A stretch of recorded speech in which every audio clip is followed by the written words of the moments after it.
Rasulullah Muhammad SAW.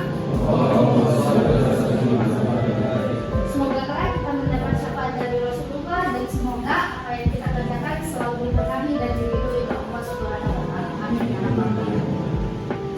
Hari ini adalah pertemuan kita untuk mata kuliah hukum tata negara, yang dimana kita akan berdoa dulu. Ada yang berkenan membaca al-fatihah?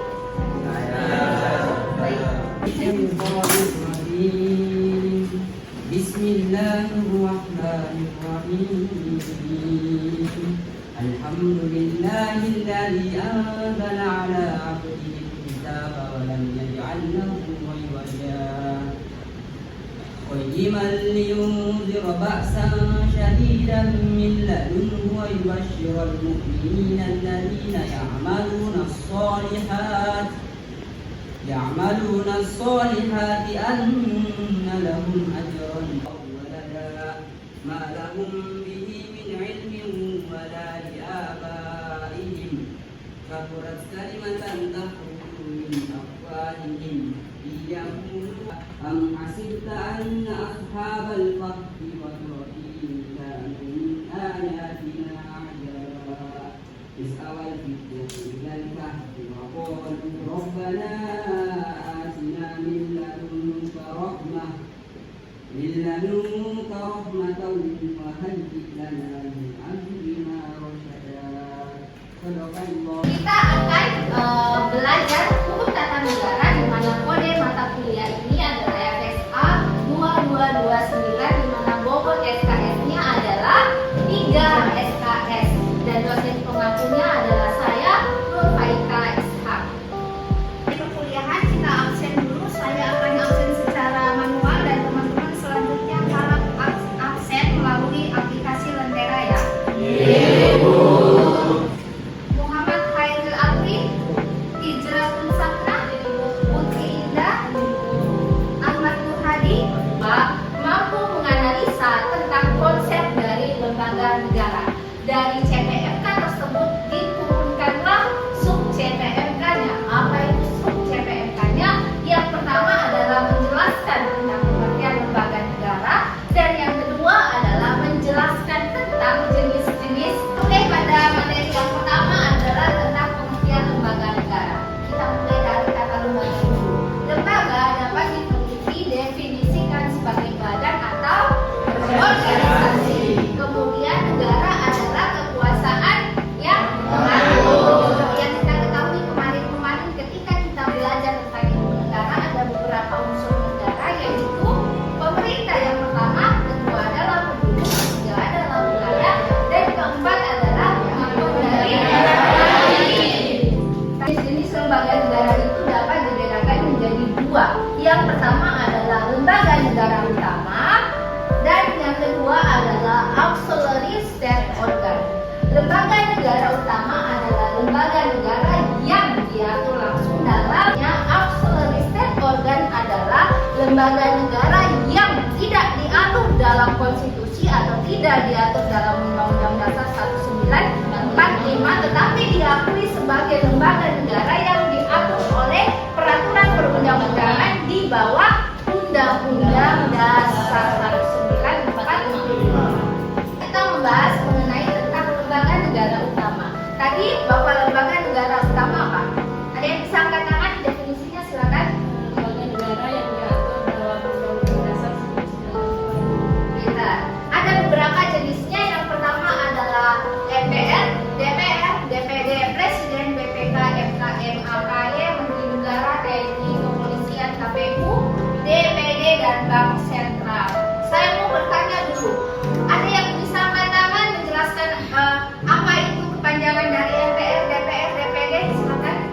Baik, MPR itu kepanjangannya itu Majelis Permusyawaratan Rakyat, kemudian DPR itu Dewan Perwakilan Rakyat, DPD adalah Dewan Perwakilan Daerah, Presiden merupakan kepala negara, BPK adalah Badan Pemeriksa Keuangan. Baik, cukup. Baik, selanjutnya dari laki-laki ada yang berkenan menjelaskan memberikan kepanjangan dari BPK, MK, MA, KY, TNI, dan KPU. Silakan, ada yang angkat tangan. Baik. BPK yaitu panjangannya Badan Pemeriksa Keuangan, MK Mahkamah Konstitusi, MA Mahkamah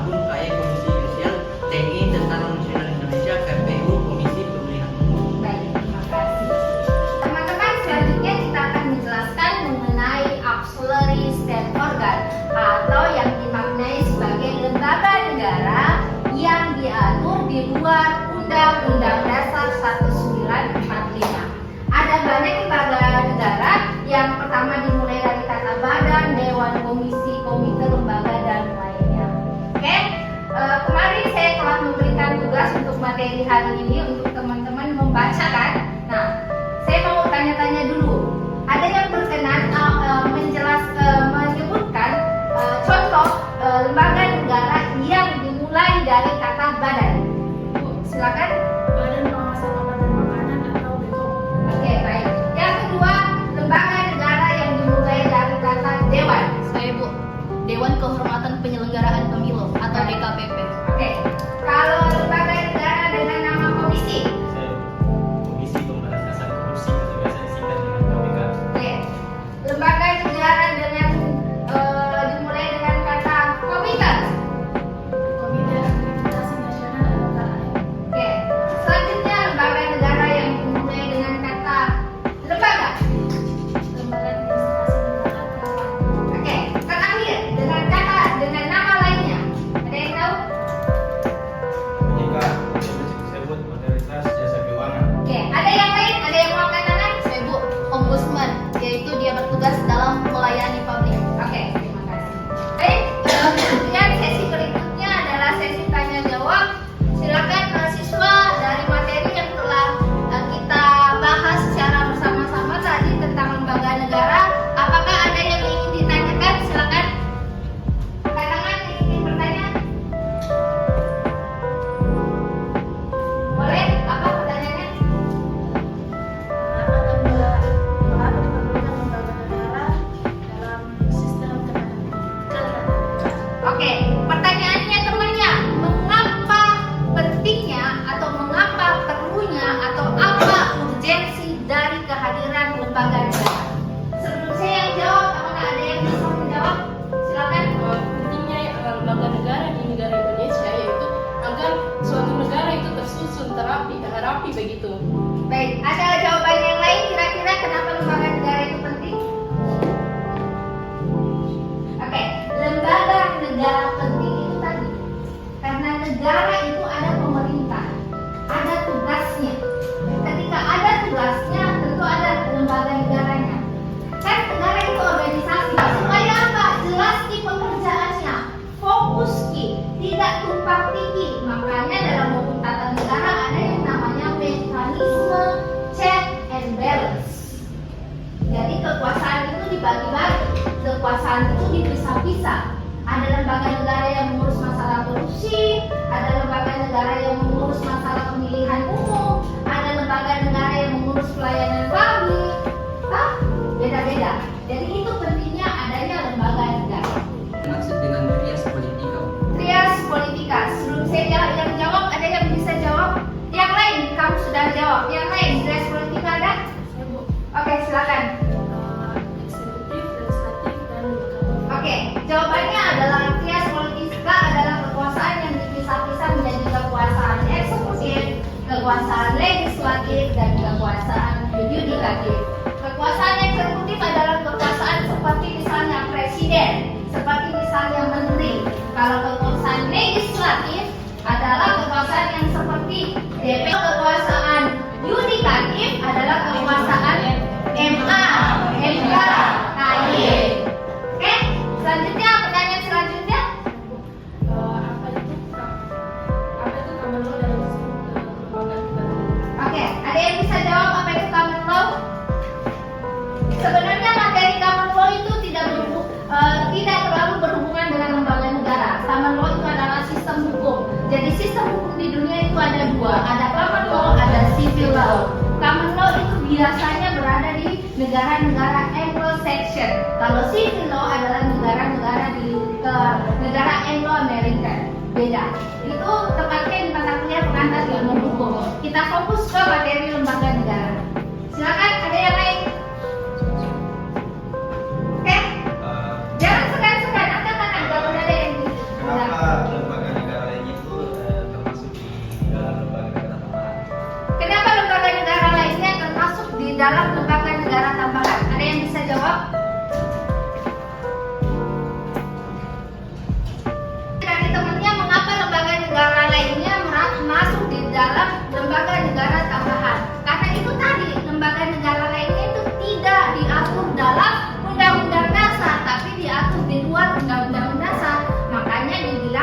tentang lembaga negara tambahan karena tidak diatur dalam Undang-Undang Dasar, tidak diatur dalam lembaga negara utama. Karena kan definisinya, prinsipnya lembaga negara utama itu yang diatur langsung dalam konstitusi. Jadi yang tidak diatur lainnya atau tambahan. Oke? Ada yang lain? Cukup? Masih ada pertanyaan yang lainnya? Oke? Sudah ya? Sesi hampir terakhir, yaitu sesi sebelum menutup ya, sebelum saya memberikan tugas, ada pengalaman belajar yang teman-teman harus share ke kelas ini. Kira-kira dari materi yang sudah kita bahas, dari diskusi tanya jawab yang sudah kita lalui, ada yang bisa menyimpulkan apa yang teman-teman peroleh hari ini?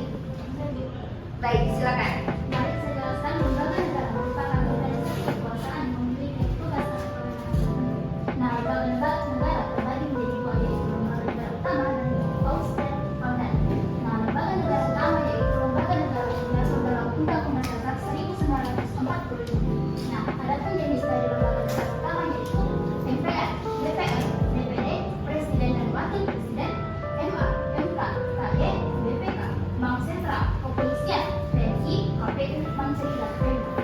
Adapun lembaga negara tambahan, yaitu lembaga yang tidak diatur dalam Undang-Undang Dasar 1945, namun diatur dalam peraturan perundang-undangan, yaitu ada dimulai dengan kata komisi, seperti Komisi Pemberantasan Korupsi, ada juga Komite Akreditasi Nasional, dan ada juga Badan Bawaslu, Badan Pengawasan Pemilu, ada juga Dewan Perlindungan, Dewan Kehormatan Penyelenggaraan Pemilu, dan ada pula lembaga perlindungan saksi dan korban. Adapun lembaga lainnya yaitu Otoritas Jasa Keuangan atau disingkat dengan OJK. Baik, terima kasih. Itu tadi dari sesi untuk perempuan. Selanjutnya dari sesi bagian laki-laki, kira-kira ada yang berkenan mengungkapkan, menyimpulkan hasil belajar kita pada pertemuan hari ini. Silakan. Oke. Pak, Assalamualaikum warahmatullahi wabarakatuh. Lembaga negara itu ialah organisasi kekuasaan atau memiliki kewenangan. Lembaga negara terbagi menjadi dua, lembaga yang utama dan lembaga tambahan. Lembaga yang utama yang diatur dalam Undang-Undang Dasar 1945. Sedangkan lembaga tambahan diatur dalam peraturan perundang-undangan. Jenis-jenis lembaga utama: MPR, DPR, DPD, Presiden dan Wakil Presiden, MA, MK, KY, BPK, Bank Sentral, Polri, TNI, KPU, dan Menteri-Menteri. Adapun lembaga tambahan atau auxiliary state organ, yang pertama Badan Bawaslu, Badan Pengawas Pemilihan Umum, Komisi Pemberantasan Korupsi, Komite Akreditasi Nasional, Dewan Kehormatan Penyelenggara Pemilu atau DKPP, dan lembaga LPSK, Lembaga Perlindungan Saksi Korban. Adapun lembaga-lembaga lainnya yaitu OJK, Otoriter Jasa Keuangan. Otoritas. Baik, Otoritas Jasa Keuangan. Oke, teman-teman, sebelum kuliah ini diakhiri, saya akan memberikan oleh-oleh. Apa itu oleh-olehnya? Adalah tugas. Tugas dalam bentuk tugas kelompok. Jadi teman-teman dibagi menjadi 7 kelompok, di mana tiap kelompok akan membuat artikel. Artikel mengenai apa? Artikel mengenai pokok bahasan yang kita bahas hari ini, yaitu mengenai lembaga negara. Teman-teman tiap kelompok silakan mengambil satu lembaga negara, kemudian dianalisa mengenai apa kewenangannya, apa tugasnya, apa fungsinya. Jelas? Dan dinamika yang ada di dalamnya, fenomena hukum yang ada di dalamnya yang teman-teman analisa secara berkelompok dan menghasilkan artikel. Ada pertanyaan terkait dengan tugasnya? Baik, kalau tidak ada, deadline waktunya sebelum pertemuan minggu berikutnya.